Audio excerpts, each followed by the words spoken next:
폼페이오 미 국무장관이 지난 주말 북한이 쏜 건 단거리 발사체로 한미일에 위협이 되지 않았다고 말했습니다. 자유한국당은 문재인 정부가 미사일을 미사일이라고 말도 하지 못한다며 연일 청와대와 정부를 겨냥했습니다. 문무일 검찰총장이 수사권 조정안과 관련한 입장을 추가로 밝히기에 앞서서 내일 대검찰청 간부들과 회의를 합니다. 조국 청와대 민정수석은 경찰 권한이 커질 거란 문 총장의 우려를 경청해야 한다면서도 이런 문제는 경찰 개혁으로 해결할 수 있다고 했습니다. 러시아 모스크바에서 여객기 한 대가 비상 착륙하는 과정에서 화염에 휩싸여 40명 넘게 숨졌습니다. 항공당국은 이륙 직후 전자장치 등이 문제가 생긴 여객기가 긴급 회항하면서 활주로에 부딪혀 불이 난 걸로 보고 있습니다.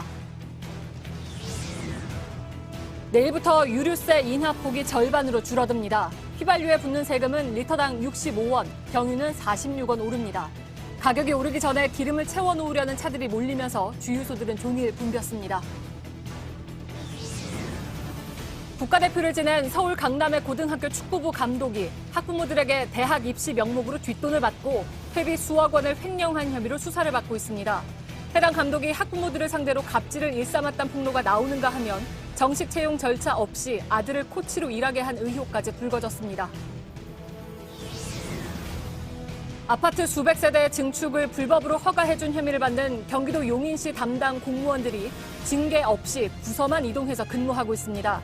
검찰이 해당 공무원과 시행사의 유착 관계를 포착한 가운데 주민들은 아파트 준공 승인을 취소해달라며 행정소송을 냈습니다. 텐트 수백 개가 빼곡히 들어찬 이곳은 서울 여의도 한강공원입니다. 어린이날 연휴의 모습인데요. 불법 노점상 등 각종 무질서가 어김없이 기승을 부리고 있지만 이렇다 할 해결책이 없습니다. 밀착 카메라가 짚어봤습니다.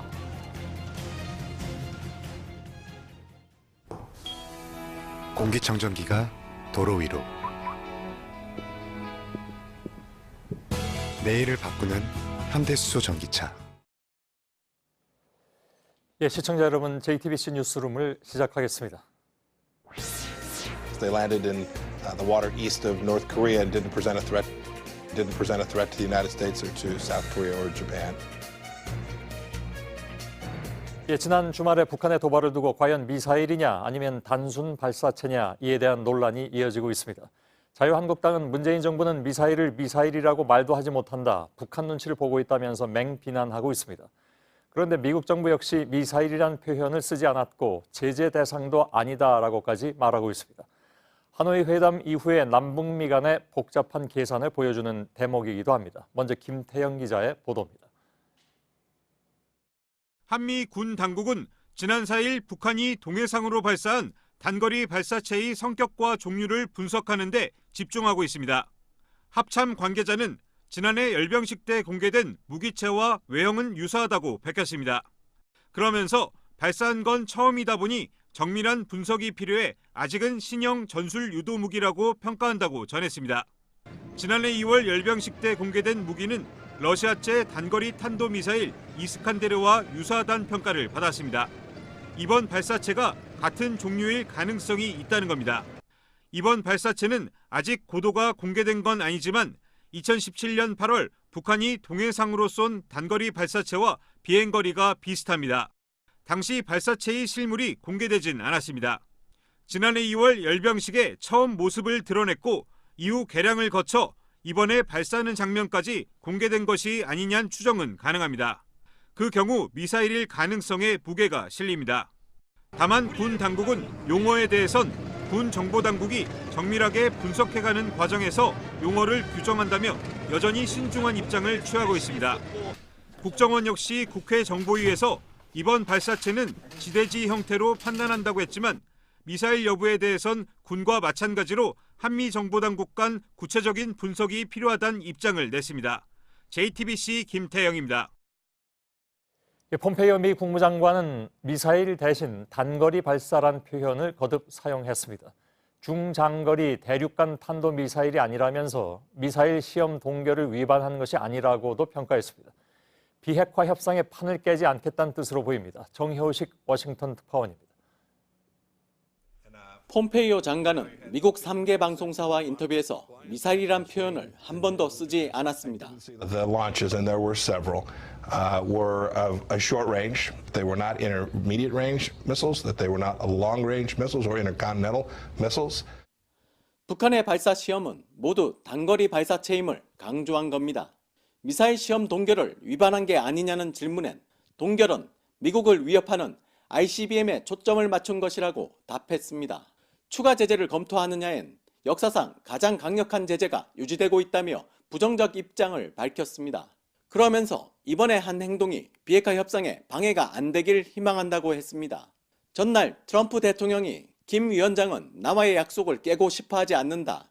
합의는 이루어질 것이라고 밝힌 것과 같은 맥락입니다. 미국 CNN은 미들버리 국제연구소가 공개한 발사체의 궤적을 근거로 단거리 미사일일 가능성이 높다고 전했습니다. 제프리 루이스 소장은 위성 사진에 포착된 발사 지점, 두껍고 자욱한 배기가스의 형태, 단 하나의 궤적은 지난해 북한이 공개했던 신형 단거리 미사일임을 시사한다고 분석했습니다. 워싱턴에서 JTBC 정효식입니다. 그렇다면 북한은 왜 이런 무력 시위를 한 것인가?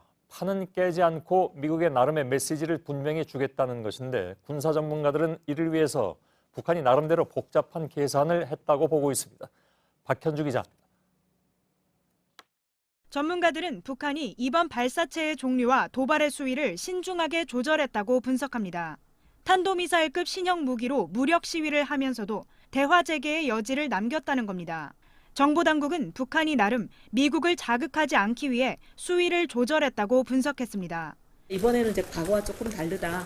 물론 이제 대배 압박하는 성격은 물론 있지만 판을 깨려는 그런 의도는 아닌 걸로 보인다. 지난해 4월에 발표한 핵미사일 시험을 중단하겠다는 약속을 깨지 않겠다는 의지도 보입니다. 핵미사일은 아직 손댈 수 없지만 다른 여러 전술 무기라든가 방사포 같은 무기 개발을 통해서 자기 갈 길을 간다는. 유엔 안보리의 추가 제재 가능성도 염두에 둔 것으로 보입니다. 중장거리 미사일이나 대륙간 탄도미사일과 달리 단거리 미사일을 따로 문제 삼은 적은 없습니다. 지난달 러시아와의 정상회담, 다음 달로 예상되는 시진핑 주석의 방북을 고려할 때 우방국이 자신의 입장을 대변해 줄 수 있는 정도의 수준을 택했다는 분석도 나옵니다. JTBC 박현주입니다. 자유한국당은 청와대를 향한 공세의 고삐를 쬐고 있습니다. 발언의 수위도 연일 높아져 가고 있는데 황교안 대표는 본질 없는 안보의식에 피를 토한다. 문재인 정부는 미사일이 새 총으로 보일 것이라고 했습니다. 노진호 기자입니다. 자유한국당 황교안 대표는 소셜미디어에 장문의 글을 띄웠습니다. 국방부 발표가 단거리 미사일, 발사체 등으로 오락가락했다고 비판했습니다. 김정은을 지키듯 본질 없는 안보의식과 거짓말에 피를 토한다며 문재인 정부는 미사일이 새 총으로 보일 것이라고 주장했습니다. 어제 북핵 외교안보특위 회의에서 했던 주장을 되풀이한 겁니다. 어린이가 무슨 새총 쏜 것도 아니고 발사체라는 말을 군에서 사용할 수가 있겠나. 참 답답하기. 한국당 소속인 윤상현 국회 외교통일위원장도 35살 세습 독재자의 협박 휘몰이에 머리를 조아리는 촛불이 됐다며 정부 비판 대열에 끼어들었습니다. 민경욱 의원은 대한민국 대통령이 김정은 대변인을 넘어 변호인이 됐다고 말했습니다. 이에 대해 청와대는 말을 아꼈습니다. 북한이 레드라인을 넘지는 않았다는 게 한미 간 공통된 인식이다. 한미 간 긴밀하게 대화하고 공조하고 있다고 말했습니다. 북한의 발사체를 미사일이라고 지칭하지 않고 있는 배경과 이후 대응이 모두 한미 간 협의를 통해 나온 결과라는 취지입니다. JTBC 노진호입니다.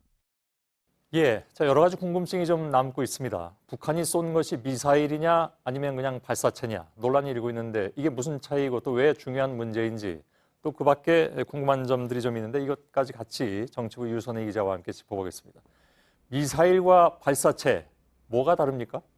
네, 발사체가 조금 더 큰 개념입니다. 이해를 돕기 위해서 그림을 좀 보면서 말씀을 드리겠습니다.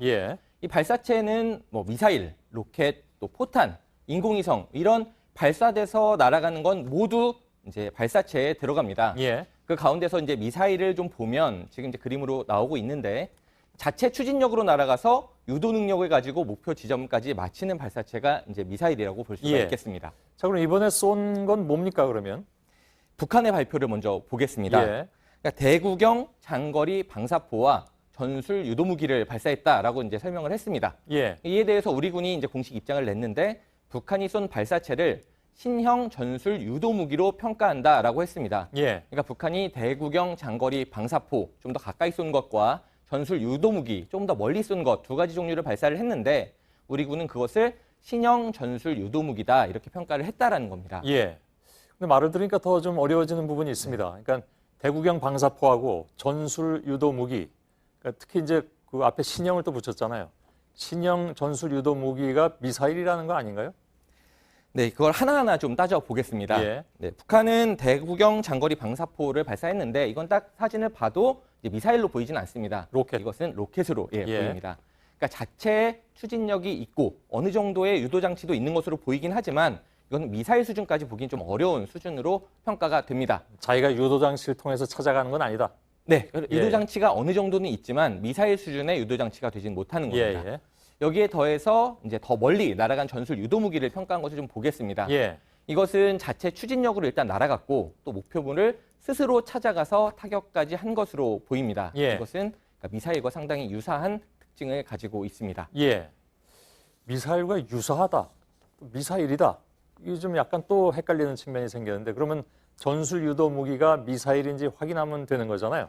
그렇습니다. 그런데 이제 군 당국의 평가는 여기에 대해서는 추가적인 분석이 필요하다라고 입장을 내고 있습니다. 예. 그러니까 사실 신형 전술 유도무기를 평가한다라는 말 속에는 이 안에 미사일일 가능성도 있다라는 내용이 포함이 돼 있습니다. 예. 하지만 미사일이라는 단어를 쓰지 않았을 뿐입니다. 폼페이오 미 국무장관도 비슷한 맥락에서 앞서 전해드렸듯이 미사일일 가능성을 배제하진 않았지만 굳이 단거리 발사체 이렇게 표현을 했습니다. 예. 지금 요 며칠 사이의 그 상황을 보면 한국과 미국이 이 단어를 선택하는데 서로 공조하고 있는 건 틀림없어 보입니다. 네. 좀 바꾸는 것도 같이 바꾸고, 그죠? 그런데 미사일이냐 아니냐가 왜 그렇게 중요한 것인가 하는 문제가 있죠. 네. 미사일은 유엔 안보리 제재 위반, 제재에 해당하는 품목입니다. 그러니까 예. 미사일을 발사했다라고 하면 제재를 받게 될 가능성이 있게 되는데 그러니까 미사일이라고 규정하면 유엔 제재 얘기가 나오게 되고 그렇게 되면 북미 대화는 더 어려워질 가능성이 커지는 겁니다. 예. 그러니까 미사일일 가능성도 있지만 아직은 신형 발사체라서 판단하기 어렵기 때문에 이것을 발사체 혹은 신형 전술 유도무기 이렇게 좀 더 넓은 범위로 표현을 함으로써 일단은 결론을 유보하고 있는 겁니다. 예. 그러니까 한미 정부가 분석을 통해서 일단 북한이 판을 깨려는 의도를 가지고 도발을 한 것은 아니다 이렇게 보고 있기 때문에 대화를 좀 이어가려는 의도로 분석이 되고 예. 있습니다. 그 미사일이라도 단거리 미사일은 그게 제재 대상에 지금 안 들어가는 거 아닙니까? 그러니까 규정상에는 단거리가 이제 다 미사일이라고 하면 탄도 미사일이라면 다 들어가는 있는데 예. 과거에 이제 제재에 해당이 됐느냐 이제 사례를 분석을 해보면 단거리는 대체로 이제 들어가진 않았었습니다. 예. 아무튼 그래도 단거리 미사일이라는 단어까지는 아직까지도 쓰지는 않고 있는 그런 상황인 건 맞는 것 같습니다. 네. 오늘 뭡니까? 북한의 의도가 분석된 부분이 하나 나왔죠. 오후 4시쯤에 그 국정원에서 발표한 걸로 알고 있는데. 네, 국정원에서 국회 정보위를 찾아가서 이제 북한의 미사일 발사에 대해서 보고를 했습니다. 일단 중장거리가 아니라 단거리라는 점에 좀 주목을 했습니다. 예. 지난해 북한이 약속을 한 게 있습니다. 4월에 중장거리 또 대륙간 탄도미사일 발사와 핵실험 중지를 하겠다 이렇게 약속을 했었는데 단거리니까 일단 이것까지는 위반하지 않았다라는 겁니다. 예. 또 이제 북한 보도에 뭐 예를 들면 추후에 뭐 용납도 없이 반격하겠다 이런 좀 약간 과격한 표현들이 있었는데 이런 것이 영문판에서는 삭제가 된 것으로 나타났습니다. 예. 그러니까 북한도 나름대로 미국이 이제 수용할 수 있을 만한 이제 저강도의 도발을 한 것으로 보이고 그래서 이제 대화를 이어가려는 의도로 보인다 이렇게 분석을 하고 있고 이 부분은 이제 우리 정보당국과 미국의 정보당국의 의견이 일치한 부분입니다. 예, 알겠습니다. 유선희 기자였습니다. 잘 들었습니다. 검찰 측 입장과 경찰 측 입장이 다른 것인지 그 부분은 조만간 통제할 수 있는 장치가 있다고 상세하게 말씀드릴 기회를 갖도록 자리에 연연하지 않다고 말씀하신 게 상세하게 말씀드릴 기회를 갖도록 하겠습니다. 예, 답변을 계속 유보했는데요. 검찰과 경찰의 수사권 조정에 반대한 문무일 검찰총장이 귀국하면서 예고한 이 기회라는 것이 언제 어떤 방식이 될지 내일 정해질 것으로 보입니다. 사흘 동안 나름대로 숙고한 문 총장은 내일 오전에 대검찰청 간부들과 회의를 합니다.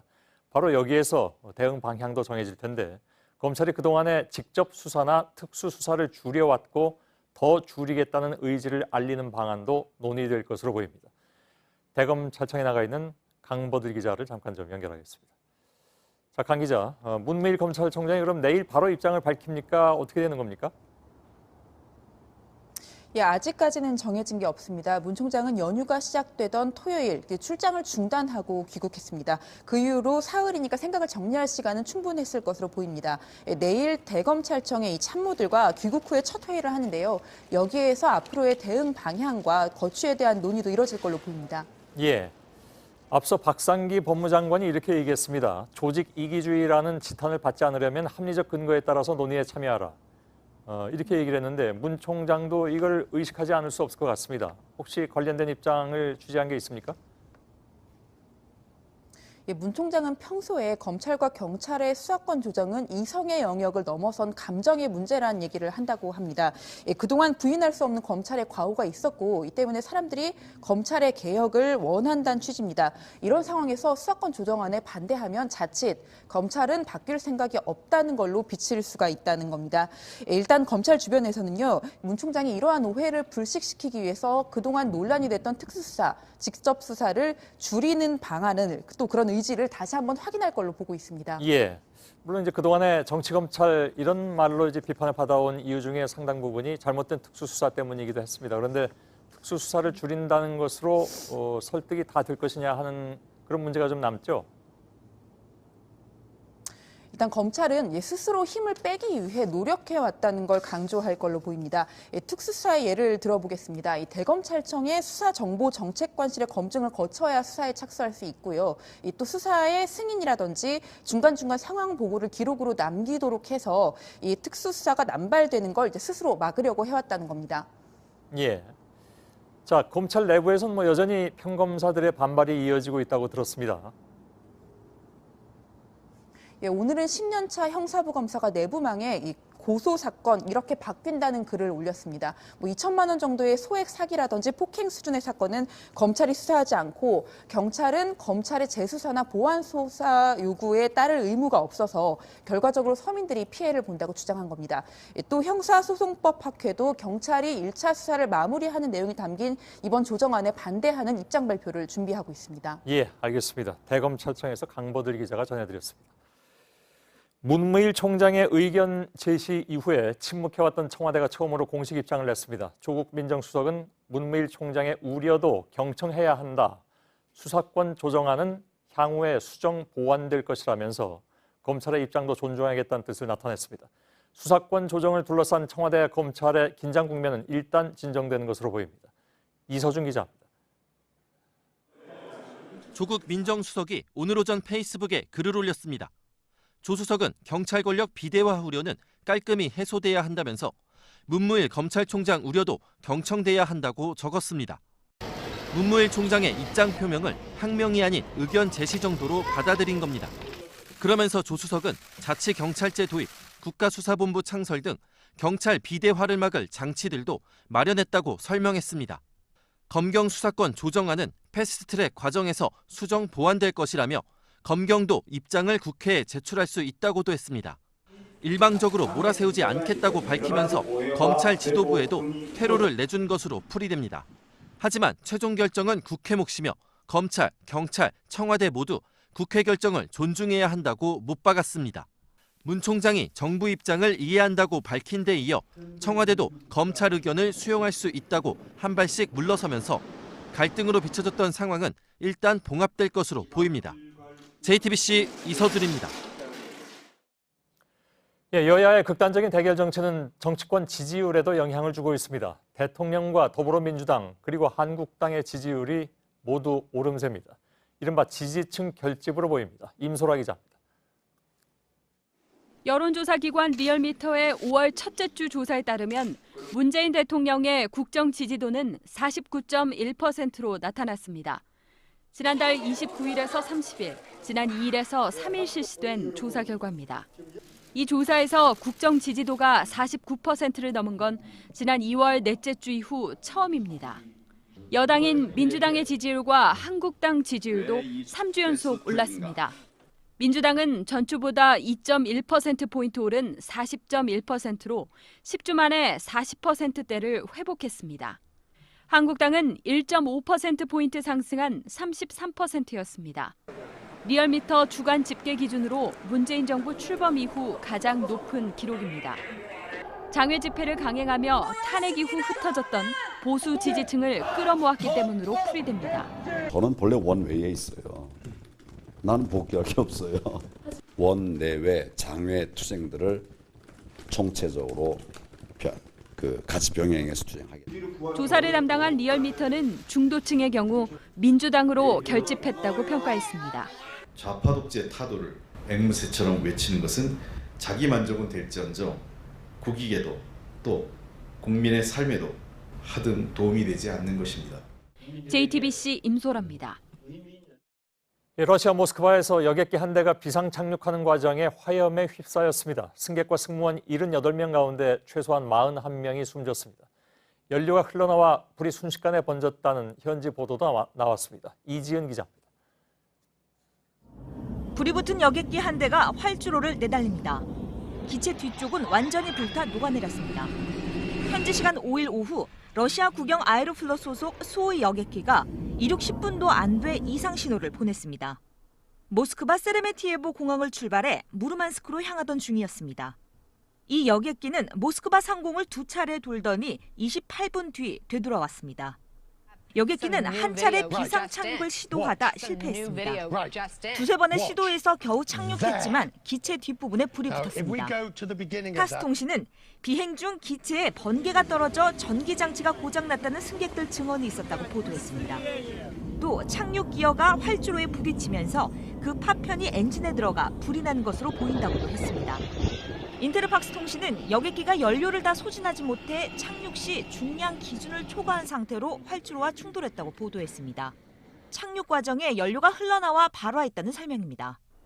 이륙할 때부터 기체 배선 계통에서 발화가 있었다는 주장도 나왔습니다.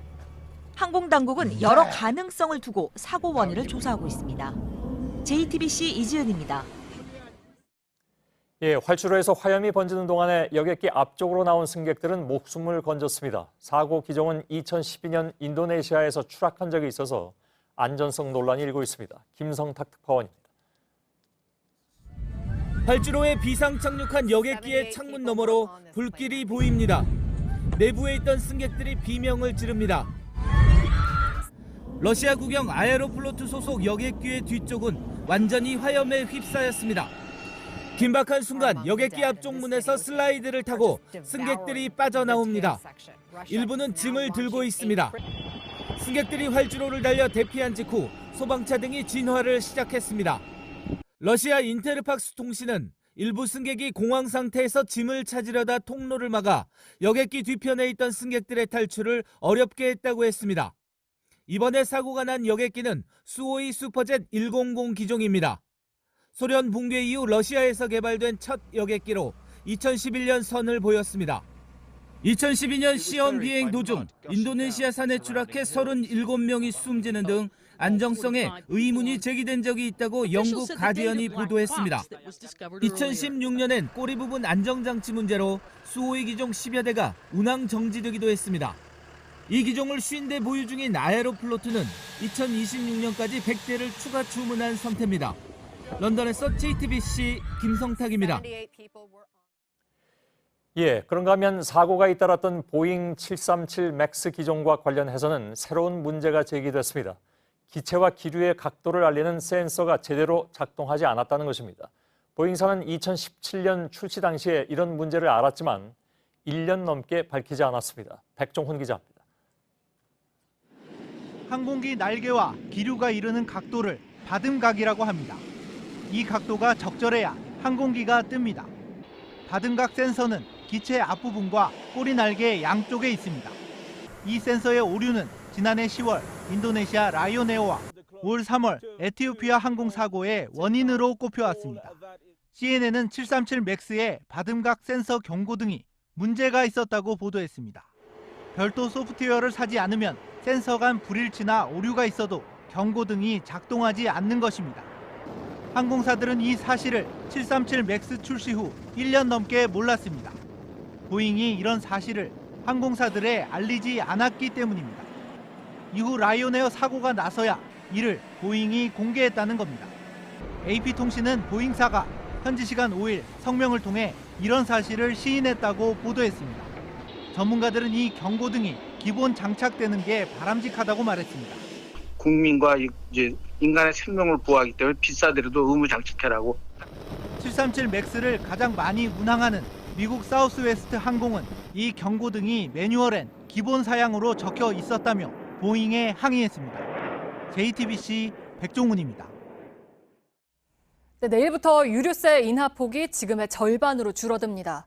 유류세를 내린 지 꼭 6개월이 되면서입니다. 당초엔 6개월만 내리기로 했지만 이걸 8월 말까지 연장하되 그 폭은 줄이기로 한 겁니다. 이렇게 되면 휘발유에 붙는 세금은 리터당 65원, 경유는 46원이 각각 올라갑니다. 물론 주유소마다 재고가 있으니까 내일 당장 이만큼 올라야 할 이유는 없습니다. 하지만 과거에도 내릴 땐 천천히 내리고 오를 땐 득달같이 올리는 경우가 많았죠. 오늘 주유소들은 기름을 채워두려는 차들로 종일 북새통이었습니다. 전다빈 기자입니다. 유류세 인상을 하루 앞두고 주유소 앞에 줄이 길게 늘어섰습니다.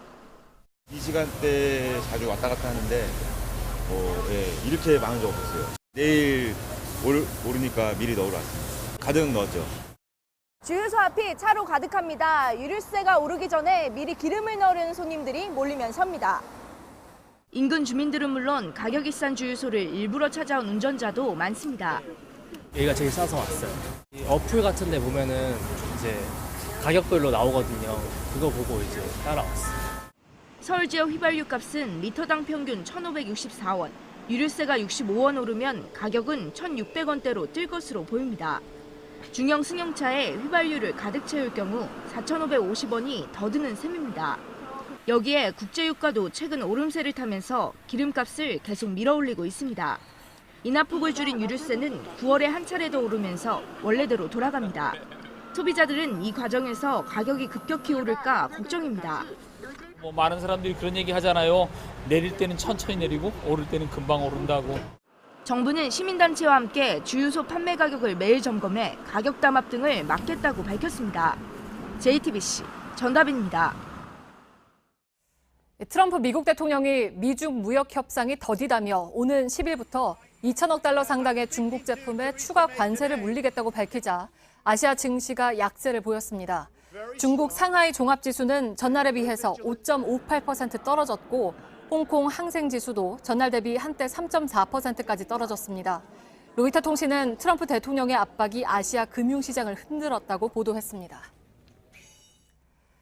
서울 강남의 고등학교 축구 감독이 학부모들에게서 수억 원을 받아 가로챈 혐의로 경찰 수사를 받고 있습니다. 그런데 조사가 이루어지면서 사기와 횡령 말고도 갑질과 아들의 코치 채용 특혜 등 여러 의혹이 드러나고 있습니다. 오늘 저희가 관련 리포트를 여러 개 준비했는데요. 먼저 사기와 횡령 수사부터 보겠습니다. 해당 감독은 선수를 유명 대학에 입학시켜 주겠다면서 수천만 원을 받는가 하면 김장을 하고 고사를 지내야 한다며 학부모들에게 추가로 금품을 요구한 걸로 파악됐습니다. 감독 측은 경찰 조사에서 말하겠다며 의혹을 부인하고 있습니다. 최수영 기자입니다.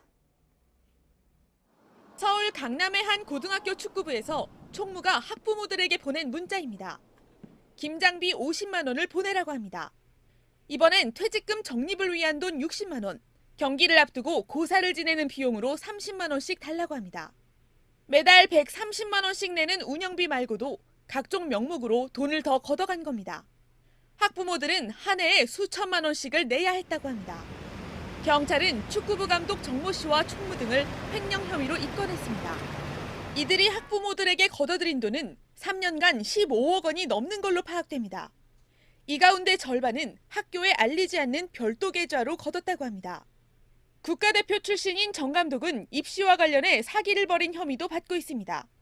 학부모 등에 따르면 축구부 선수를 서울의 명문 사립대에 보내주겠다며 입시 브로커를 통해 8천만 원을 받았다는 겁니다.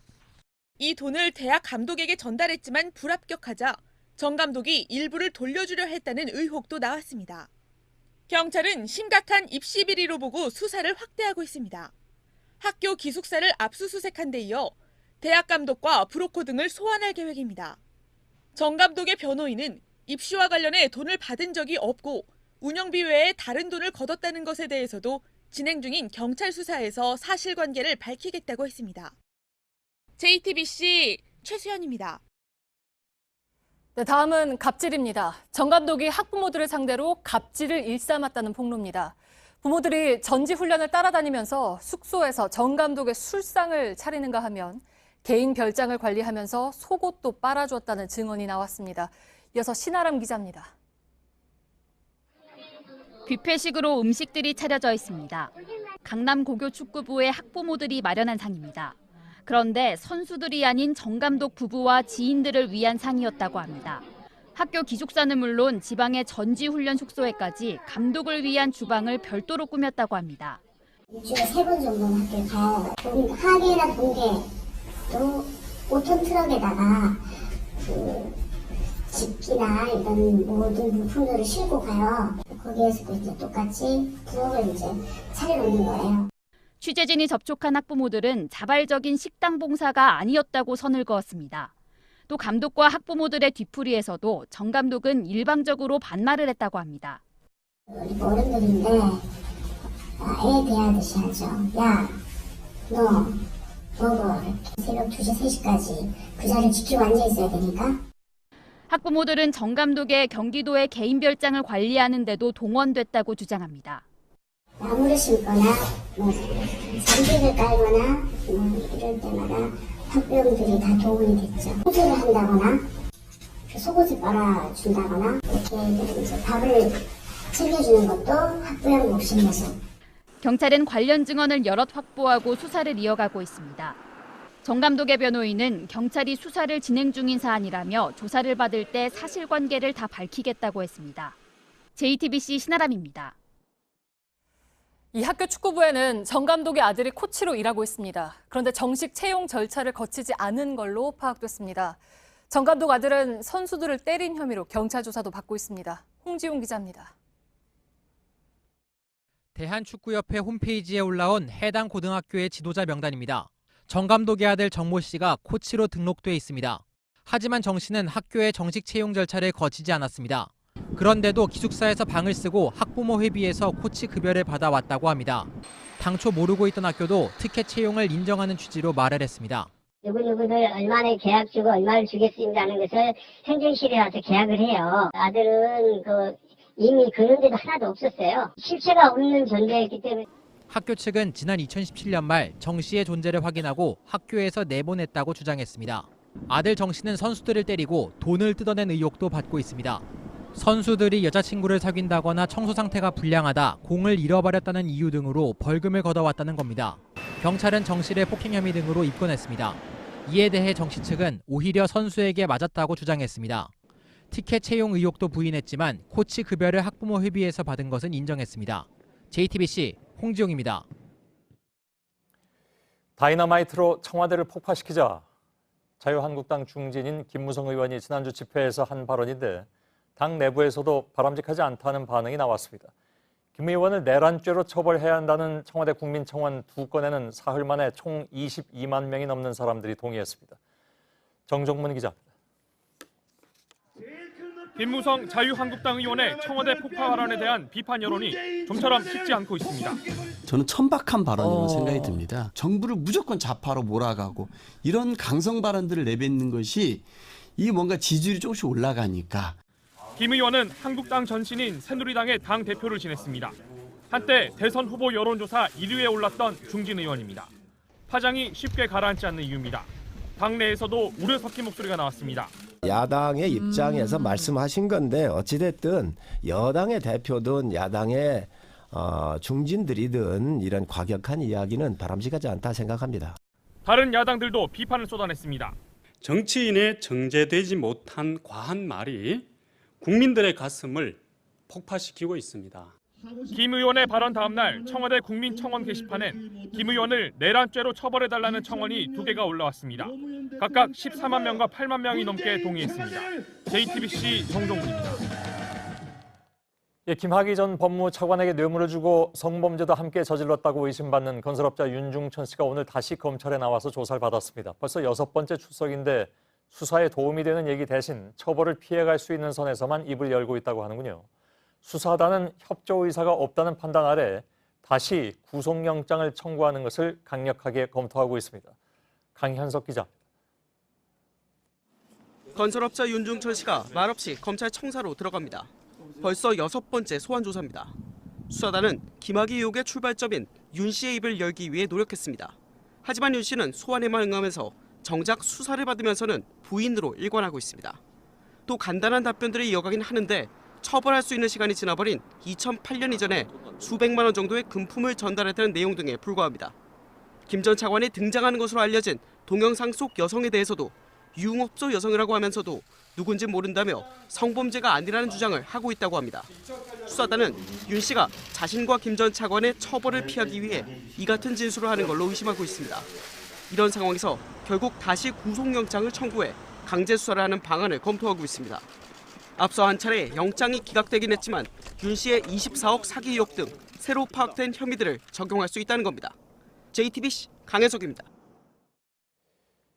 지난 4월 30일 퇴위한 아키히토 일왕은 과거사에 대한 반성을 말해왔습니다. 새 왕도 비슷한 입장을 갖고 있다고 하죠. 그러나 정작 일본 정치권은 속죄는 일왕이 하고 자신들은 갈 길을 간다는 태도였습니다. 이 문제를 오늘 일본 아사히 신문이 모처럼 제기했습니다. 굳이 표현하자면 양두구육식으로 간판과 실제 메뉴가 다르다는 겁니다. 윤서령 특파원입니다. 해세가 끝난 게 아니다. 쇼와도 끝나지 않았다. 지난 5월 3일 일본 헌법기념일에 열린 한 강연회에서 나온 비판입니다.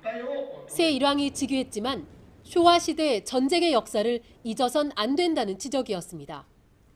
쇼와는 2차 세계대전이 일어난 히로히토 시대의 연호입니다. 작가 다카하시 갱이치로는 강연에서 아키히토 일왕이 해온 위령의 여행을 언급했습니다. 전쟁의 책임을 지지 않은 쇼와 일왕이 남긴 속죄의 여행을 아키히토 일왕이 해온 것이라는 겁니다. 아사히 신문은 아키히토 전 일왕에게 속죄를 맡긴 채 정치는 미래지향을 강조하는 풍조가 퍼지고 있다고 전했습니다. 과거사를 감추는 정치권이 역사인식을 흐리고 있다는 비판입니다. 실제 아베 총리는 2013년 이후 전몰자 추도식에서 아시아 국가에 대한 가해 책임과 깊은 반성을 언급하지 않았습니다. 반면 아키히토 전 일왕은 2015년부터 깊은 반성을 말해왔습니다. 아사히 신문은 정치에 관여해선 안 되는 일왕으로선 아슬아슬한 라인이었다면서 정치가 본래 해야 할 속죄를 일왕에게 맡기고 안심하고 과거를 잊은 것 같다고 비판했습니다. 도쿄에서 JTBC 윤서령입니다. 미세먼지로 옆 나라까지 힘들게 하는 중국이 이번에는 또 다른 복병을 만났습니다. 바로 미세먼지를 막기 위해서 심은 미루나무와 버드나무가 원인입니다. 쉴 새 없이 쏟아지는 꽃가루는 각종 질환을 일으켜서 외출을 포기하는 시민들이 늘고 있습니다. 이한주 기자입니다. 중국 소셜미디어에 올라온 영상입니다. 휘몰아치는 꽃가루에 차들이 비상등을 켜고 멈춰섰습니다. 거리는 폭설이 온 듯 하얗게 변했습니다. 인도와 차도 구분이 안 될 정도입니다. 꽃가루가 거리를 점령한 상황이 되자 마스크는 필수가 됐습니다. 알레르기 환자들도 급증하는 추세입니다. 미세먼지로 나빠진 호흡기나 예민해진 피부에도 자극을 주고 있습니다. 꽃가루를 쏟아낸 주범은 미루나무와 버드나무입니다. 베이징시가 1970년대 미세먼지를 줄이기 위해 대대적 조경 사업을 벌인 것이 봄철 또 다른 대기오염을 불러온 겁니다. 관영 글로벌 타임스는 베이징 시내 28만 4천 그루의 나무에서 매년 그루당 1kg가량의 꽃가루를 뿜어내고 있다고 보도했습니다. 중국 산림과학원은 꽃가루가 앞으로 열흘가량 이어질 것으로 내다봤습니다. 베이징시 당국은 꽃가루 피해를 막기 위해 꽃가루가 적은 다른 수종으로 바꾸는 등 대책 마련에 나선다는 계획입니다. JTBC 이한주입니다. 북쪽에서 찬 공기가 내려오면서 이른 더위와 탁한 공기를 한 번에 몰아냈습니다. 하지만 전국에 건조특보가 내려진 가운데 곳곳에서 산불이 났습니다. 당분간 비 소식도 없어서 큰 불이 나지 않을까 소방당국에는 비상이 걸렸습니다. 강신우 기자입니다. 어제까지 탁했던 공기는 사라졌습니다. 하늘엔 구름 한 점 없고 공기는 투명해졌습니다. 하지만 맑은 하늘 아래 연기가 치솟습니다. 오늘 오후 2시쯤 강원도 홍천군 화촌면 요양원 부근 야산에서 불이 났습니다. 산림당국은 헬기 2대를 투입해 50분 만에 불길을 잡았지만 1000제곱미터가 넘는 숲이 탔습니다. 비슷한 시간 전남 장흥군 사자산 중턱에서도 불이 나 3000제곱미터가 넘는 산림을 태웠습니다. 강원도에선 어제도 크고 작은 산불이 이어졌습니다.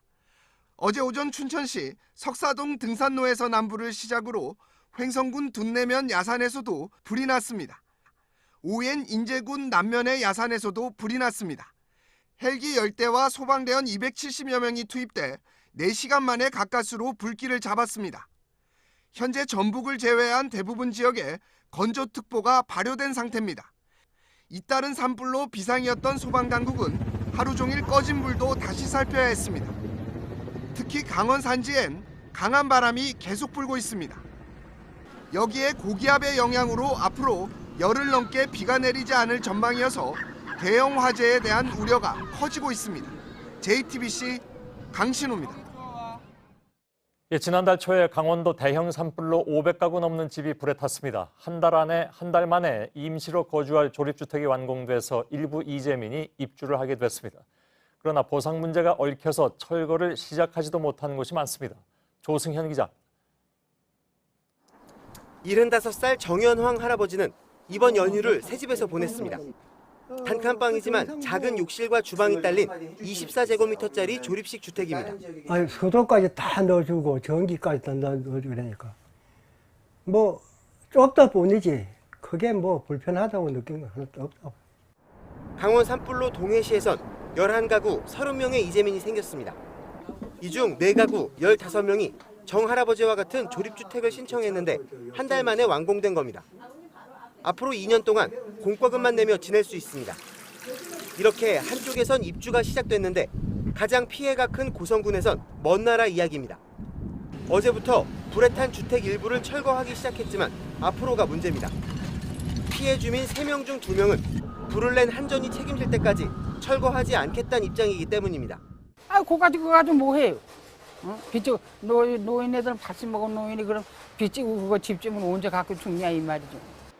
아직 공공기관 연수원이나 민간 숙박시설에 있는 이재민들도 성수기가 시작되기 전엔 나와야 합니다. 그래서 정부는 이달 안에 임시주택 제공을 마칠 계획이었습니다.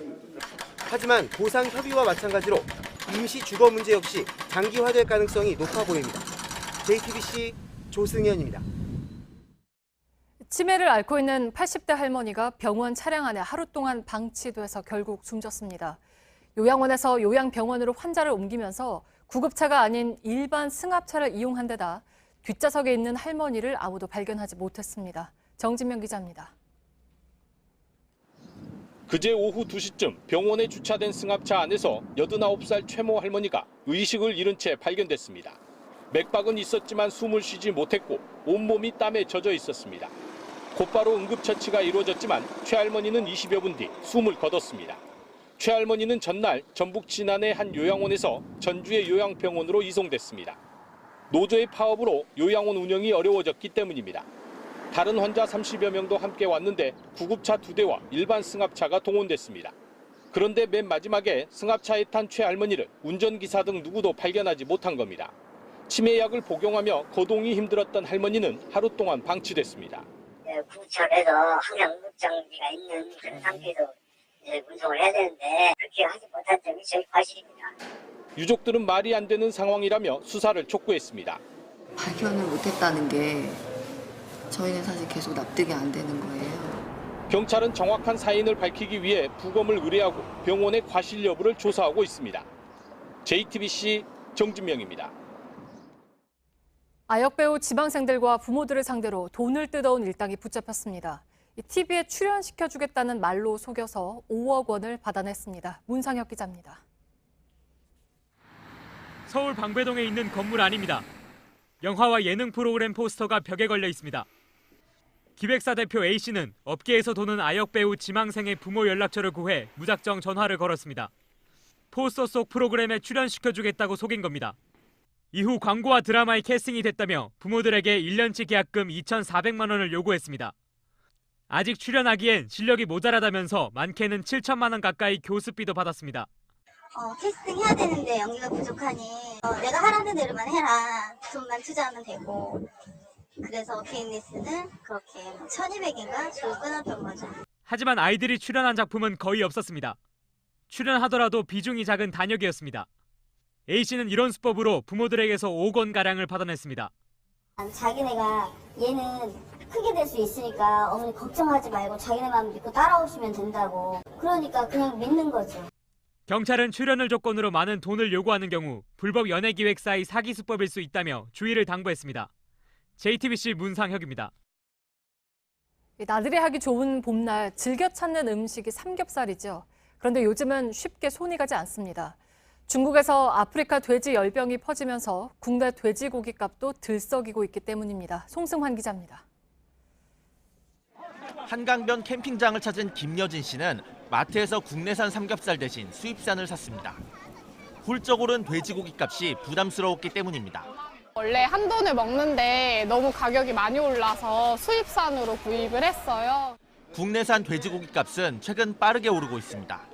특히 인기가 많은 삼겹살은 한 달 전보다 16.5%나 올랐습니다. 보통 봄철에는 돼지고기 값이 오름세를 탑니다.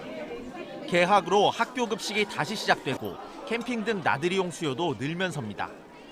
하지만 요즘 돼지고기 값은 지난해 같은 기간보다도 20% 가까이 비싼 수준입니다. 중국에서 치사율 100%의 아프리카 돼지열병이 퍼진 영향입니다. 중국은 전 세계 돼지고기 생산량의 절반을 소비하는데 수입량을 늘리면서 국제 가격이 뛰고 있는 겁니다. 우리나라로 들어오는 수입 물량도 줄면서 국내산 가격도 들썩이고 있습니다. 국내에서 소비되는 돼지고기의 30% 이상은 해외에서 수입합니다. 지난달에 이어 이번 달 돼지고기 수입도 줄어든 것으로 나타나 가격 오름세는 당분간 이어질 것으로 보입니다. JTBC 송승환입니다. 퇴행성 관절염에 쓰이는 신약인 인보사는 주성분이 사람의 연골세포라고 신고해서 국내 판매 허가를 받았습니다. 그런데 올 초 미국 임상시험 과정에서 신장세포 성분이 나왔습니다. 신장세포는 종양을 유발할 가능성도 있는데 이미 국내에서 3,000명 넘게 맞았습니다. 약을 만든 코오롱 생명과학은 올 초 미국에서 통보를 받기 전까지는 몰랐다고 주장해왔죠. 그런데 판매 허가를 받기 전에 이미 성분이 바뀌었다는 사실을 코오롱 측이 알고 있던 걸로 드러났습니다. 이상화 기자입니다. 코오롱 생명과학은 인보사의 성분이 신고와 다르다는 걸 몰랐다고 주장해왔습니다. 4월 9일 홈페이지에 올린 글에도 최근에야 확인했다는 내용이 적혀 있습니다. 지난 2월 미국 임상시험 과정에서 첫 염색체 분석을 하고 난 뒤에야 성분이 다른 걸 확인했던 겁니다. 그런데 최근 코오롱 측이 말을 바꿨습니다. 2017년 3월 인보사에 대한 염색체 검사를 했는데 여기서 연골세포가 아닌 신장 유래세포가 나온 걸 확인했다고 공개한 겁니다. 이마저도 일본 제약회사와의 소송 때문에 어쩔 수 없이 정정 공시를 낸 겁니다. 염색체 검사를 한 시점은 식약처로부터 판매 허가를 받기 넉 달 전입니다. 약품 주요 성분이 바뀐 사실을 식약처가 알았다면 판매 허가가 제대로 나왔을지 의문입니다. 코오롱 생명과학은 당시 연구진이 의미를 모르고 이 내용을 상부에 보고하지 않았다고 밝혔습니다. 미국에선 임상시험이 중단된 상태지만 우리 식약처는 판매만 중단시킨 채 조사를 계속하고 있습니다. 현재까지 국내에선 3,400여 명이 이 약을 주사로 맞았습니다. JTBC 이상화입니다. 부산 도심 한복판에 거대한 쓰레기장이 생겼습니다. 재개발이 예정돼 주민들이 떠나면서 온갖 쓰레기를 버리고 간 겁니다. 몇 달째 방치하니까 다른 지역 주민들까지 몰려와서 여기에 쓰레기를 버리고 있습니다. 구석찬 기자입니다. 부산 양정동의 한 주택가입니다. 이렇게 도로와 골목 곳곳에 쓰레기 더미가 쌓여 있습니다. 이곳에 쓰레기를 버리면 과태료를 부과하겠다는 구청의 경고문이 무색할 정도입니다. 침대와 변기는 물론 장독과 유리창, 음식물까지 각종 쓰레기 집화장을 방불케 합니다. 올 초 재개발 보상을 받고 이주한 주민들이 버리고 간 겁니다. 초등학교와 고등학교로 이어지는 길에도 쓰레기가 넘쳐납니다. 비 오는 날에는 악취도 풍기고 너무 지저분하고 벌레도 보이고.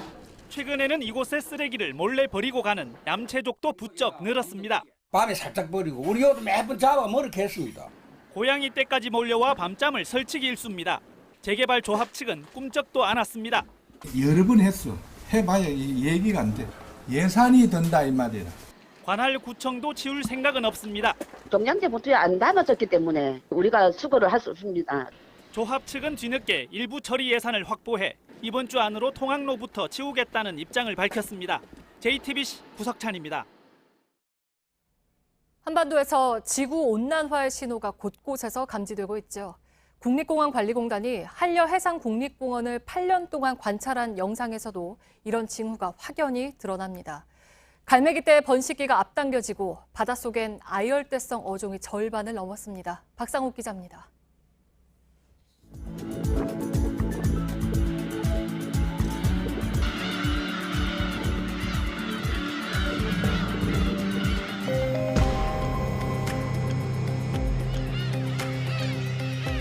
괭이갈매기의 번식기는 16년 만에 열흘이나 당겨졌습니다. 가파르게 높아진 기온 탓입니다.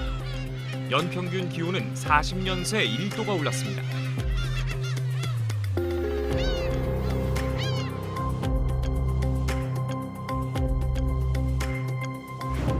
직접 보이지 않는 수면 아래 변화도 숨가쁩니다.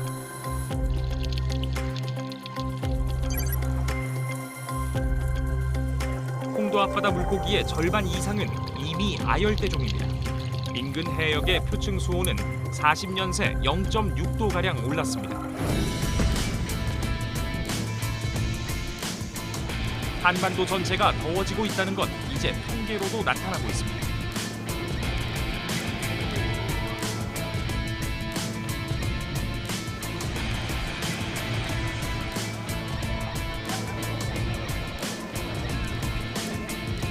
JTBC 박상욱입니다.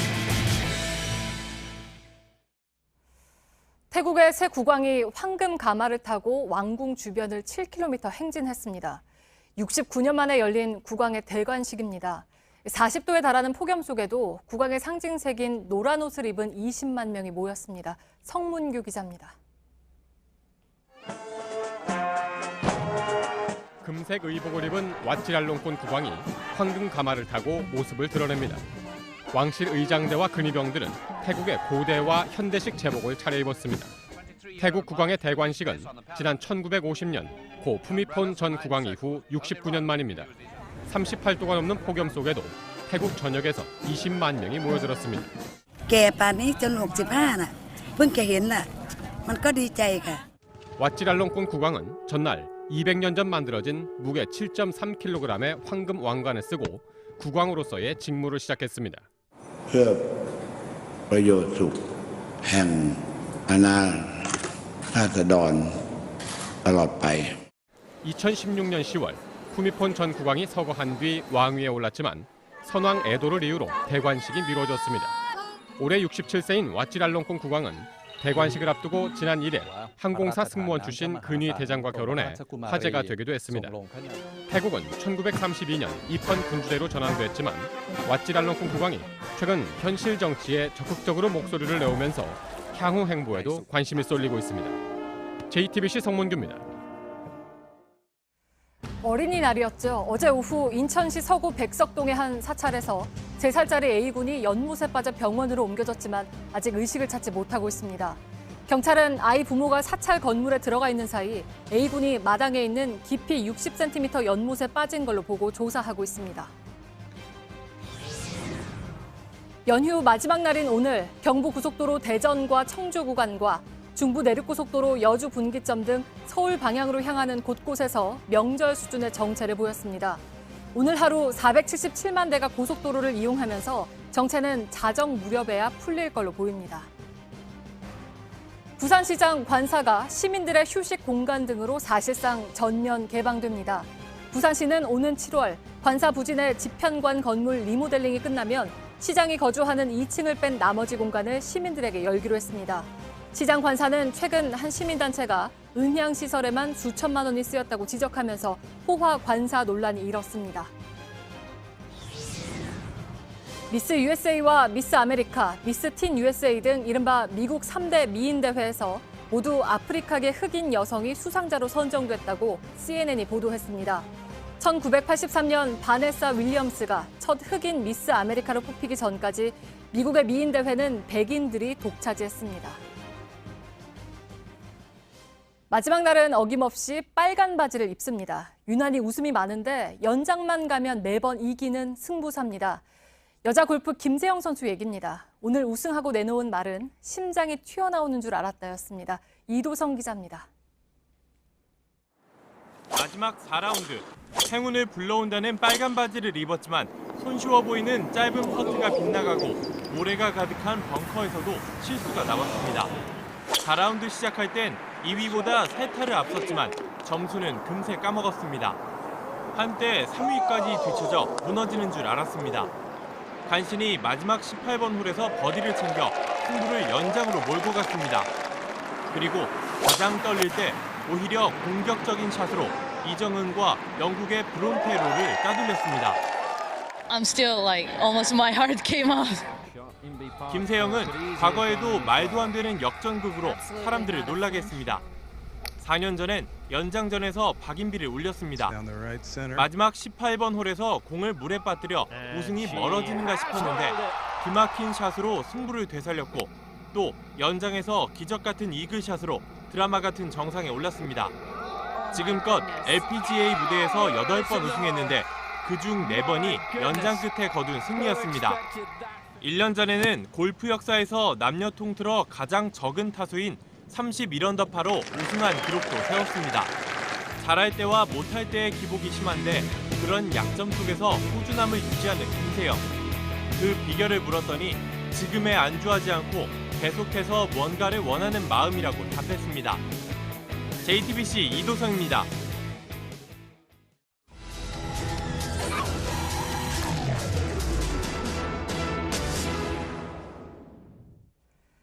네, 오늘 밀착카메라는 한강공원에 다녀왔습니다. 모처럼 연휴에 많은 분들이 나왔는데 단속반도 함께였습니다. 조금 아쉬웠던 부분들을 박민규 기자가 담았습니다. 캠핑 장비를 끌고 횡단보도를 건넙니다. 저마다 손에 든 건 텐트와 돗자리입니다. 이른바 한강 텐트를 즐기러 나온 사람들입니다. 텐트 설치 허용 구역을 알리는 현수막입니다. 서울시는 최근 관련 규정을 강화하면서 이렇게 지정된 장소 외에서는 텐트를 칠 수 없게 했습니다. 그러다 보니 한쪽에 텐트가 빼곡히 들어차는데요. 간격이 좁은 곳은 1m도 채 되지가 않습니다. 이렇게 비집고 안으로 들어와야 할 정도입니다. 일부 시민들은 인근 노점에서 텐트를 빌리고 있는 상황. 여기 들어오는 입구에 렌트를 해주시는 분이 계시더라고요. 가게는 아닌 거 그냥 간이로 설치해가지고 거기서 바로 이제 뭐 보증금 받고 그 렌트해주는. 노점은 도로를 메우고 공원 안쪽까지 들어찼습니다. 공원 내 상행위는 불법, 단속 대상입니다. 저희 뭘 좀 하나 떼야 되겠는데요? 어제 또. 7만 원짜리 과태료 고지서를 받아도 자리를 뜨지 않습니다. 세금이라 생각하고 내고 하루 안 본다 생각하고 내야지. 안 그러면 어디 먹고. 단속반도 어쩔 수 없다는 입장. 계속 나가라고 하는데 안 나가죠. 안 나고 버티고 전 엊그저께는 굉장히 좀 막 충돌도 있고 그런데. 연휴 대목을 앞두곤 노점상 사이 자리 다툼까지 벌어졌습니다. 이런 거 알잖아요. 그렇지 막 180 넘고 막 이런 친구들 있잖아요. 그런 사람 풀어가지고 장사 못하냐. 노점상 사이를 걷다 보면 한 움큼씩 받아들게 되는 게 바로 이 전단지입니다. 지금도 하나 받았는데요. 저희가 이 지하철역 출구에서 이곳까지 약 50m 정도 걸어오는 동안 받은 것만 30장 가까이 됩니다. 그런데 자세히 보면 전단지에 영등포구라는 글씨가 찍혀 있습니다. 모두 지자체 허가를 받았다는 얘기입니다. 미치겠어요. 이 전단지 때문에. 영등포 구청에서 저기 해주는 거거든. 단속이 안 되잖아요. 지자체 허가를 받았기 때문에 공원 안에서만 나눠주지 않으면 된다는 겁니다. 공원 안이 아니고 도로 구청 관할 인도에서 2번 출구 바로 앞에서부터 쭉 아줌마들 서가지고 착착착 주는 거예요. 결국 전단지가 버려지는 곳은 공원 안쪽입니다. 단속을 피해 공원 안에서 나눠주는 경우도 여전합니다. 이거 뭐 몇 장이나 하루에 주셔야 되는 거예요? 몇 장이 아니라 시간 알고 하는 거예요. 시간에 11,000원씩. 지금 시간이 저녁 6시 57분입니다. 3분 뒤인 7시부터는 텐트를 설치할 수가 없습니다. 곳곳에서 시민들이 텐트를 접고 있고 단속원들이 이를 돕는 모습도 보입니다. 텐트들이 철거된 뒤에도 남아있는 건 무단으로 버려진 쓰레기들입니다. 잡기가 쉽지 않아요. 딱 그 순간을 그 사람을 쓰레기 주인을 이렇게 동시에 촬영을 해야 되는데 체증해야 되는데 그리고 한 바퀴 돌아서도 내 거 아니라고 그러면 날이 어두워지면서 이 낮 시간에 뿌려졌던 전단지는 곳곳에 쓰레기로 쌓여가고 있습니다. 그리고 공원 한켠에는 335 모여서 담배를 피우는 청소년들도 볼 수 있습니다. 일부 흡연자들은 화장실 근처로 모여듭니다. 낮에는 텐트가 바로 여기 있더라고요. 미안하긴 한데 필 공간이 너무 여기 없으니까. 흡연 문제로 경찰까지 출동합니다. 저기요, 담배 좀 꺼주세요 하는데 끝까지 막 피고 끄더라고요. 그러니까 지금 쳐다보더니 이래가지고. 한강공원의 경우 일반 공원과 달리 하천법을 적용받아 흡연 규제가 없습니다. 한강공원에서 담배를 안 피우면 좋은데 또 피우는 거에 대해서 우리가 제재할 수 있는 방법이 없어요. 쓰레기를 버리는 것 그리고 길에서 물건을 파는 것 모두 공원 내 금지 행위입니다. 과태료 부과 기준도 마련해놨습니다. 이렇게 규정이 있어도 손 쓸 수 없거나 아예 관련 규정이 없는 문제도 적지 않습니다. 시민의식만 탓하는 걸 넘어 제도적 보완이 필요한 이유입니다. 밀착 카메라 박민규입니다.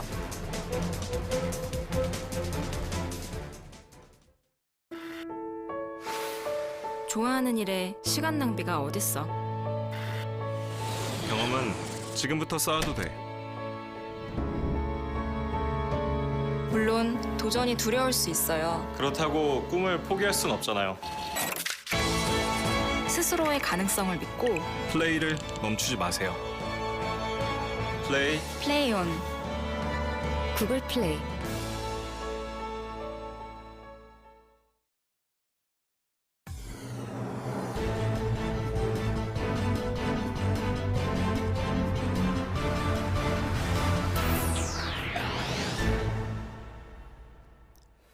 예, 뉴스룸의 앵커 브리핑을 시작하겠습니다.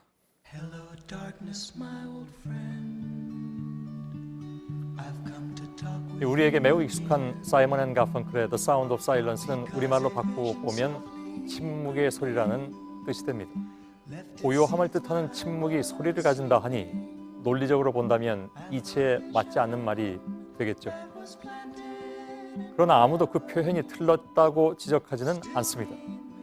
이것은 소리 없는 아우성이라든가 찬란한 슬픔의 봄 이런 표현처럼 예술에서 사용되는 시적 허용은 미묘한 마음의 떨림을 담아서 공감을 전하고 있습니다. 문제는 이것이 예술이 아닌 현실에서 쓰일 때 그것은 종종 역설과 조롱의 방식으로 바뀌기도 합니다. 치킨 호크, 즉 매의 흉내를 내는 닭. 베트남전이 한창이던 1960년대 미국 정치권에서는 군대에는 가보지도 않은 채 국민에게만 참전을 강요하는 정치권 매파를 비판하는 단어가 유행했습니다. 겁쟁이를 의미하는 치킨과 강경파를 뜻하는 호크가 합해진 겁쟁이 강경파라는 단어가 생겨났던 것이죠. 뿐만 아니라 의미와 개념이 서로 모순되는 표현들은 우리의 일상에도 넘쳐나서 증세 없는 복지라든가 클린 디젤, 또 뜨거운 아이스 아메리카노 등등 앞뒤가 맞지 않는 단어들이 대중을 혼란스럽게 만들기도 합니다. 이 즈음의 국회는 어떤가? 좋은 독재와 나쁜 독재론이 그렇고 이른바 동물 국회를 막기 위해서 태어난 정치 선진화법과 그 안에서 다시 나타난 동물 국회. 마치 메비우스의 띠와 같은 모순들이 지난 한 주 내내 우리를 혼란스럽게 만들었습니다. 그리고 이제 국회는 다시 장내와 장외로 갈라서는 파열음. 그 파열음은 과연 시끄러운 것일까? 아니면 차라리 침묵에 속하는 것일까? 침묵의 소리. 합리적으로 본다면 이치에 맞지 않는 제목을 사용한 그 곡의 가사는 다음과 같습니다.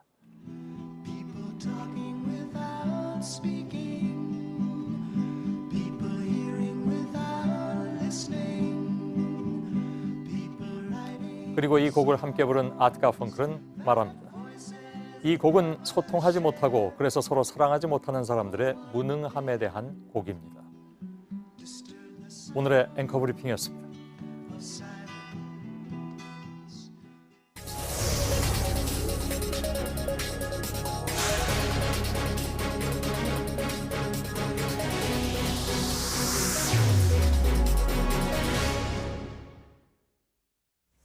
네, 아파트나 호텔을 지으려면 미리 그 높이나 규모에 대해서 지자체의 허가를 받아야 합니다. 교통이나 환경 등 주변에 미치는 영향이 크기 때문이죠. 그런데 최근 경기도 용인시 담당 공무원들이 아파트 수백 세대 증축을 무단으로 허가해준 일이 있습니다. 주민들은 난개발로 고통받고 있는데 정작 비리 의혹이 제기된 공무원들은 징계도 받지 않고 부서만 옮겼습니다. 김재현 기자입니다. 경기도 용인의 한 신축 아파트입니다. 2012년 개발 당시 용인시와 시행사가 협의한 아파트 설계도입니다. 단지별로 14층부터 35층까지 계단식으로 지어질 예정이었습니다. 일조권과 조망권 등 주변 환경을 고려한 설계였습니다. 그런데 완공된 아파트에선 계단식 디자인이 사라졌습니다. 층수도 23층에서 36층으로 대부분 올라갔습니다. 원래 계획대로 이게 돼 있는 것보다도 자꾸 층수가 높여지기 때문에 우리가 이상해서 건설사에다 물어보고 용인시에다 물어보고 아무 이상이 없다. 결국 인근 주민들이 특혜 의혹을 제기하며 공익감사를 청구했습니다. 지난해 말 1년 만에 나온 감사 보고서입니다. 용인시가 환경 영향평가나 추가 심의 없이 시행사의 사업 변경을 승인해줬다고 돼 있습니다. 애초 이 아파트 2개 단지의 최대 용적률은 각각 250%와 220%. 하지만 용인시는 시행사 요청에 관련 절차 없이 4차례에 걸쳐 290%까지 올려줬습니다.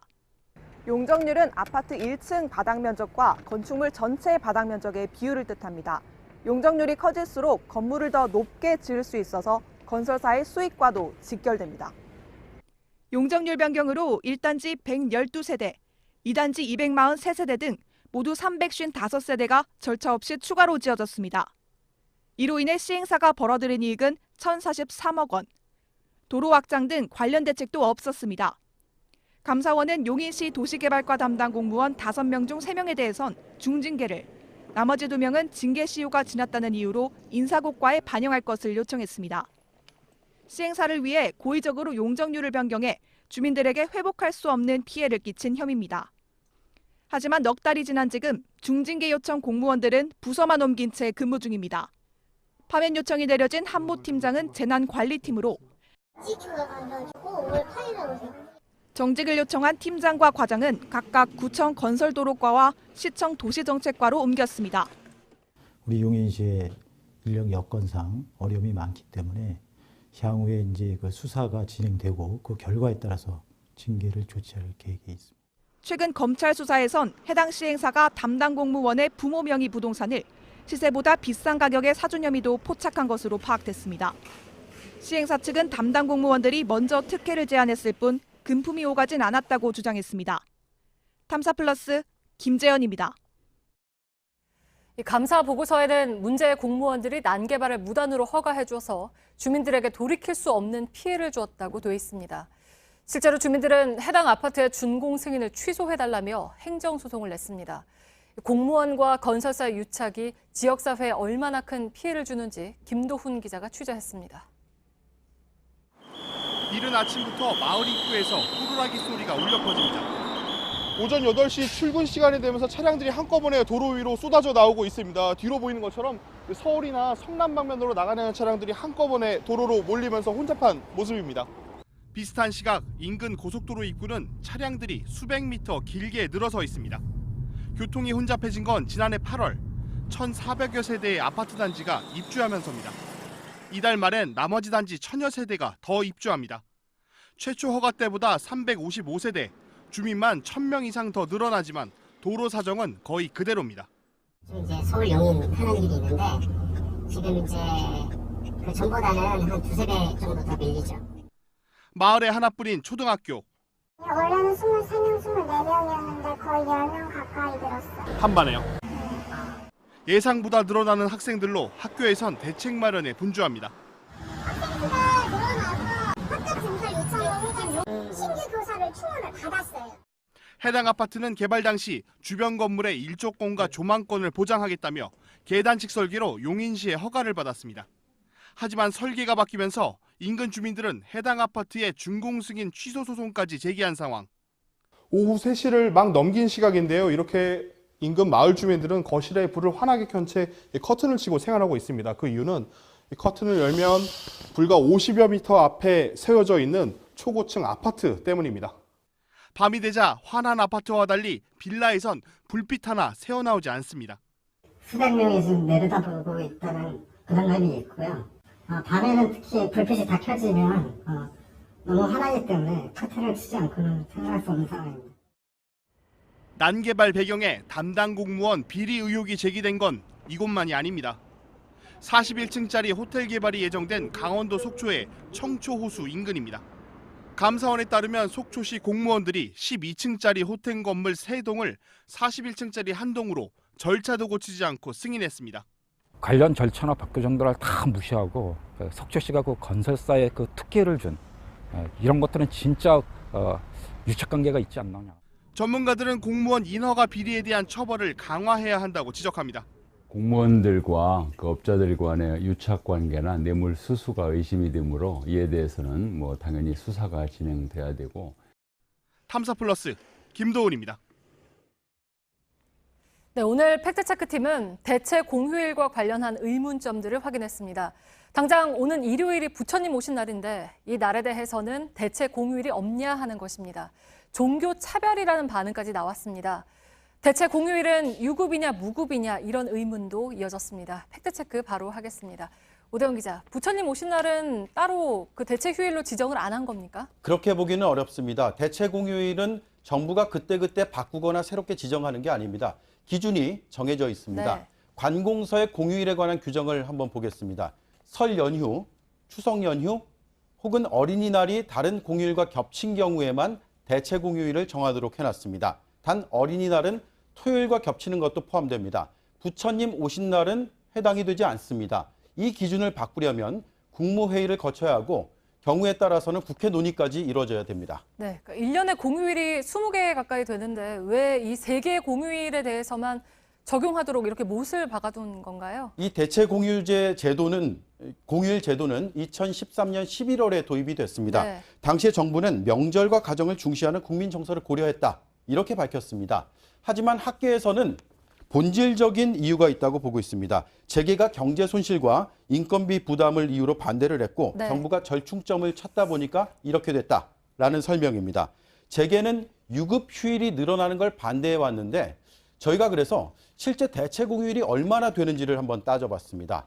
올해와 2020년은 1일씩이고 2021년은 없습니다. 2022년, 2023년도 1일씩입니다. 네, 근데 과거에도 대체 공휴일하고 비슷한 제도가 만들어졌다가 재계 반발로 오래가지 못하고 폐지가 된 적이 있죠. 그렇습니다. 저희가 1989년 정부의 관보를 확인해 봤습니다. 이길 휴무제라는 제도가 도입이 됐는데 1987년 노동운동의 산물이었습니다. 지금의 대체 휴일제와 비슷합니다. 하지만 재계가 기업 부담, 국력 저하를 주장을 했고 과소비와 향락 풍조가 근로정신을 좀먹는다라는 말까지 나왔습니다. 결국 1년 11개월 만에 폐지가 됐습니다. 2017년에 현 정부도 대체 공휴일을 더 늘리겠다라는 국정과제를 발표했습니다. 아직 뚜렷한 움직임이 없습니다. 네, 향락 풍조라는 논리까지 내세워서 반대를 한 건데 이게 요즘으로 치면 소비 진작이 아닐까 싶기도 한데요. 그렇습니다. 저희가 또 하나 따져볼 게 대체 공휴일이 유급이냐 아니냐 하는 거죠. 그렇습니다. 그건 각 사업장마다 다릅니다. 취업규칙이나 단체 협약으로 정하게 돼 있습니다. 2018년에 한국노동연구원의 발표를 보겠습니다. 사업장의 67%가 유급을 택했습니다. 형평성 논란이 이렇습니다. 2018년 3월 그래서 법이 바뀌었는데요. 유급이 의무화됐습니다. 단 시행까지 유예기간이 있습니다. 300인 이상의 사업장은 내년부터, 30인에서 300인 미만은 2021년부터, 그리고 5인에서 30인 미만은 2022년부터 의무입니다. 네, 뭐 오늘 남들 다 쉬는데 나는 못 쉰다. 심지어 개인 연차를 쓰고 쉬었다. 이런 반응들도 꽤 있었는데요. 결국 이런 유예기간 때문에 그런 사각지대가 생긴 건가요? 그렇게 보입니다. 일단 공무원은 이미 유급이 제도로 보장이 돼 있습니다. 네. 반면에 민간은 앞서 말씀드린 취업규칙이나 단체 협약이 어떻게 되느냐에 따라서 다릅니다. 개정된 법이 5인 이상 사업장에게 모두 시행되는 2022년부터야 명확해지는데요. 무급 휴일이 되거나 혹은 연차를 종용하면 모두 불법입니다. 별도의 협의 없이 공휴일에 일하게 되면 급여와 가산수당을 받고 대체 휴가도 따로 생길 수가 있습니다. 네, 그러니까 평등한 휴식을 보장한다는 제도인데 아직 갈 길이 좀 많이 남아 있는 것 같습니다. 팩트체크 오대영 기자였습니다.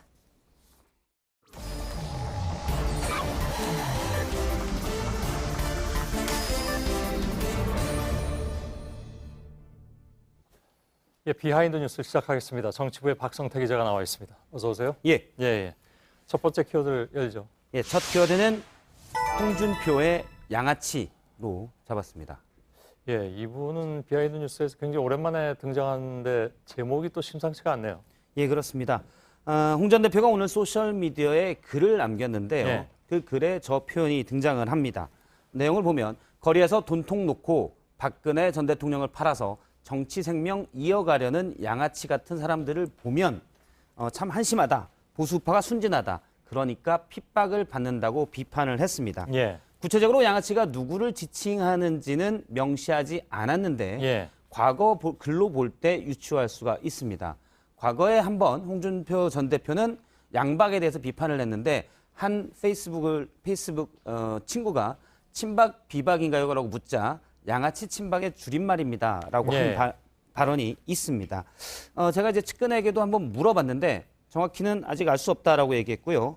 다만 거리에 나가서 돈통을 받는다라는 표현을 볼 때 최근 한국당이 잇따라 장외 집회를 열고 있고 내일부터 황교안 대표가 전국 순회 대장정에 민생 탐방이라는 이름으로 들어갑니다. 예. 그래서 이 부분에 대해서 언급한 것이 아닌가라고 유추가 가능합니다. 어디까지나 그냥 유추죠. 그렇습니다. 예. 제가 한 한국당 관계자에게 물어보니까 홍준표 전 대표는 다음 대선에서 황교안 대표와 경쟁 관계가 될 가능성이 크기 때문에 당에서는 견제 심리가 있는 것으로 보고 있다라고 얘기를 했습니다. 당에서 그렇게 유출을 한다 그런 얘기가 당의 되겠군요. 일부에서 유출을 한다는 얘기입니다. 하지만 아무래도 이제 황교안 대표가 계속 장애 집회를 통해서 주목받고 있는 상황은 맞잖아요, 그죠? 그렇습니다. 황 대표는 주말마다 광화문 집회에 나갔고요. 지난주에는 부산을 향한 경부선 그리고 광주 대전을 이은 호남선까지 장애 집회를 했습니다. 예. 어제 한 기자가 황교안 대표에게 언제 국회로 복귀할 것이냐 이렇게 물었었는데요. 그 대답을 잠깐 들어보겠습니다. 언제 복귀할 저희가 저는 본래 원웨이에 있어요. 나는 복귀할 게 없어요. 예. 사실 근데 언제 복귀할 거냐고 물어본 거는 당 대표의 입장에서 물어본 거겠죠? 예, 그렇습니다. 그래서 그러니까 한국당이 개인이 복귀할 것이냐 말 것이냐가 아니라 그렇습니다. 대표니까. 예. 사실 국회 활동이 원내 중심으로 돌아간다면 황교안 대표는 현역 의원이 아니기 때문에 주목도가 좀 떨어질 수가 있습니다. 예. 아무래도 나경원 원내대표가 더 주목을 받을 수가 있는데요. 예. 지금 한국당이 패스트트랙 지정에 대한 반발을 해서 계속 장외 집회, 장외 투쟁을 이어나가겠다는 방침인데 결과적으로 정치 신인인 황교안 대표의 주목도가 올라가는 효과가 있습니다. 예. 두 번째 키워드는요? 두 번째 키워드는 폼페이오의 양말로 잡았습니다. 양말이요? 예. 지난 주말 북한의 발사체 발사에 대해서 폼페이오 미 국무장관이 여러 매체 인터뷰를 통해서 중장거리 미사일이나 ICBM이 아니다. 대화 협상을 원한다라는 메시지를 계속 냈는데요. 예. 그 인터뷰 뒤에 핀란드로 출장을 떠났습니다. 출장을 떠날 때의 모습이 카메라에 잡혔는데 발에 좀 주목을 하면 저렇게 녹색 병정이 그려져 있는 검은 양말을 신고 나타났습니다. 예. 사실 지난해도 저 양말을 신은 모습이 포착이 돼서 논란이 된 적이 있습니다. 예. 지난해 5월 김영철 북한 부위원장이 뉴욕을 방문했을 때 당시 폼페이오 장관이 같은 양말인지 같은 디자인인지는 확인할 수가 없지만 같은 디자인의 양말을 신고 나와서 미국의 한 언론에서 어떤 정치적 메시지가 있는 것 아니냐라는 해석도 나왔었고요. 국내 일부 언론에서도 같은 해석을 내놓은 바가 있습니다. 예. 하지만 보면 여러 번 저 양말을 신는 것으로 보이는데요. 당시에 논란이 됐을 때 폼페이오 장관은 트위터를 통해서 나는 마이크는 참전 용사를 사랑합니다라는 내용을 보낸 적이 있는데요. 특정한 상황에서 정치적 메시지가 있는 것이 아니라 일반적으로 그 병정이 그려진 모습의 양말을 좋아한다라는 메시지로 해석이 됐습니다. 예. 실제 해외 출장 때 많이 저 양말을 신고 나타난 모습들이 카메라에 잡히기도 했습니다. 예. 글쎄요. 우리나라에서 튀는 양말은 별로 신지 않는데. 그렇습니다. 그죠? 그냥 검거나 회색이거나 모르겠습니다. 요즘 또 젊은이들은 다를 수도 있는데 해외에서 이렇게 종종 튀는 양말도 신는 건가요? 미국에서 일부 인사가 제가 전형적인 일반적인 관련은 잘 모르겠는데 예. 일부 인사가 양말을 통해서 본인의 메시지를 내놓기도 했었습니다. 대표적인 것이 아버지 부시 대통령인데요. 여러 양말을 통해서 메시지를 냈는데 지금 오른쪽에 보면 파란 양말에 보트라고 투표하세요라고 투표 동료 양말을 신기도 했습니다. 예, 저거야 뭐 보면 금방 알겠네요. 예, 그렇습니다. 캐나다의 트리도 총리가 좀 튀는 양말을 많이 사용했는데요. 지금 왼쪽 사진에 보면 과거 정상회의에서 나토를 상징하는 양말을 신고 와서 지금 우측에 메르켈 독일 총리에게 자랑하는 모습이 카메라에 찍히기도 했습니다. 예. 트루도 총리는 뭐 캐나다를 상징하는 문양, 단풍 문양이 든 양말을 신고 나서 튀기도 했습니다. 예. 폼페이오의 양말을 뭐 하여간 꽤 분석을 해 주시긴 했는데 또 한편으로 그런 생각도 듭니다. 우리가 지금 뭐 폼페이오 양말까지 분석을 하고 있어야 되나 하는 생각도 뭐 자기 신고 싶은 거 신으면 그만이겠지 뭐라는 생각도 한편으로 듭니다. 예, 과대해서 할 필요가 없다는 맥락에서 알겠습니다. 세 번째 키워드는요? 세 번째 키워드는 대기번호 6307번으로 적었습니다. 무슨 대기번호가 이렇게 단위가 큰가요? 예, 실제 하루 대기 번호였는데요. 지난 1일부터 중국은 노동절 연휴였습니다. 지금 영상을 보면 만리장성 모습인데요. 만리장성이 사람으로 꽉 차 있는 모습입니다. 만리가 저렇게 다 있는 건 아니지만 아무튼 관광지 중심으로 다 사람이 꽉 차 있었고요. 제가 알기로 화장실이 많지 않은데 앞서 본 그림으로 보면 상당히 당황할 상황이 생길 수도 있었고 앞서 보면 주차장도 대규모 주차장이 꽉 찬 모습 그리고 좀 위험해 보이는 산길도 인파로 가득 찬 모습들을 확인할 수가 있습니다. 그러네요. 관광 명소마다 저렇게 인산인해를 이뤘는데요. 중국에서는 엄청난 관광객 인파 때문에 제대로 관광을 할 수가 없다라는 소리를 어떤 많은 인파가 있는 영상에 소리를 입혀서 유튜브 등 소셜미디어에 올리기도 했는데요. 잠깐 앞사람 뒤통수만 보고 가는 거지 관광이라고 보기는 좀 어렵겠군요. 예, 사람 구경만 할 수 있는 모습인데요. 중국인들의 저 인파에 대한 절규 목소리를 직접 들어보겠습니다.